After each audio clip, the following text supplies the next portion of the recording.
শীতের দেশে গলা ব্যথা নিয়ে আইসক্রিম খেলাম। ভদ্রলোকের শীত কম এই ভেবে আমি জ্যাকেট খুলে ঘুরে বেড়াচ্ছি। ভাবছিলাম নায়িকারা বরফের দেশে কিভাবে শুটিং করে, তাদের কষ্টটা একটু হলেও হাড়ে হাড়ে টের পেলাম। আজকে আমরা লেকের ধারে এসেছি আর 2টা দিন থাকবো শ্রীলঙ্কাতে। সো সব জায়গা ঘুরে দেখতে চাই কোথায় কি আছে। বাংলাদেশে যাওয়ার জন্য মনটা ছটফট করছে। কবে যাব, মেয়েটাকে কোলে নিব, আদর করব। ক্যামেরাতে সবকিছু দেখতে ভালোই লাগে, কিন্তু মনের ভেতরে তো আর ক্যামেরা নেই, তাহলে মনের ব্যথাটাও বুঝতে পারতেন আপনারা। খুব সহজেই আমরা অন্যকে দোষ দিতে পারি, আঘাত করে কথা বলতে পারি। আমার মেয়েটার সাথে আমি প্রতিদিন কথা বলি, আর সে এত বেশি আনন্দে থাকে, একটু কথা বলার পরেই বলে আম্মু রেখে দাও, খেলছি, আম্মু রেখে দাও, আনন্দ করছি। আলহামদুলিল্লাহ, আমার মেয়ের ভাগ্য অনেক ভালো, সে অনেক ভালো একটা পরিবার পেয়েছে, অনেক অনেক ভালোবাসার মানুষ পেয়েছে। কিন্তু আমি হলাম মা, এন্ড আমার ভেতরের কষ্টটা কেউ বুঝতে পারবে না। তার আনন্দের জায়গা, ভালো থাকার জায়গা করে দিয়ে তবে আমরা বাহিরে এসেছি। আর প্রতিনিয়ত আমরা সিসি ক্যামেরায় তাকে দেখতে পাই। সো এগুলো নিয়ে আপনাদের টেনশন করতে হবে না। আচ্ছা, শ্রীলঙ্কায় কারা কারা ঘুরতে এসেছেন অবশ্যই কমেন্ট করে জানাবেন তো। আজকে আমি যে ড্রেসটা পরেছি সেটা আমি নিয়েছি সই ফেসবুক পেজ থেকে। পেজটা আমার ভিডিও ডেসক্রিপশনে দিয়ে রাখবো। মালদ্বীপ এবং শ্রীলঙ্কায় যত ড্রেস পরেছি বেশিরভাগই আমি সই ফেসবুক পেজ থেকেই নিয়েছি। আর এটা দেখেন,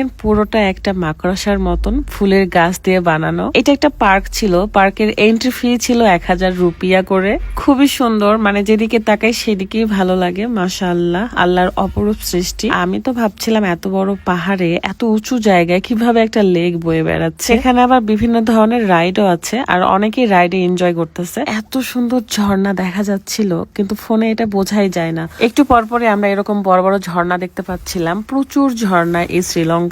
আমার স্পিড বোটে উঠতে ইচ্ছা করছিল, তাই সবাই মিলে ঘুরতে চলে গেলাম। যদি এই বোটে না উঠতাম না, তাহলে আসল মজাটা বুঝতেই পারতাম না।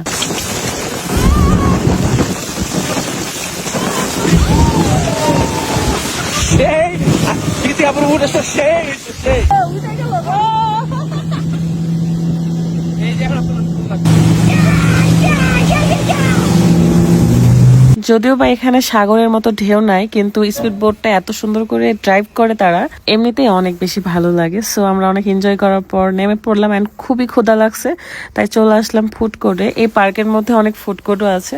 সো আমরা রামেন অর্ডার করি, যে যার পছন্দের খাবার অর্ডার করেছিল। বাঙালি মানুষ আমরা, আমাদের জিহ্বায় ঝাল আর লবণ ছাড়া কোনো কিছুই বোঝা যায় না। এই কারণে যেটা রেডিমেড নুডলস খেলে ভালো লাগবে সেগুলোই অর্ডার করেছি।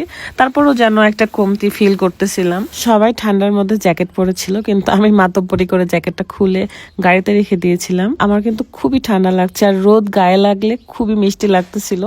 যাই হোক, নুডলসটা দেখতে অনেক ইয়াম্মি, বাট খেতে কিন্তু এতটাও ইয়াম্মি নয়। পরে হাসবাকে বললাম যে আমাকে একটা আইসক্রিম খাওয়া।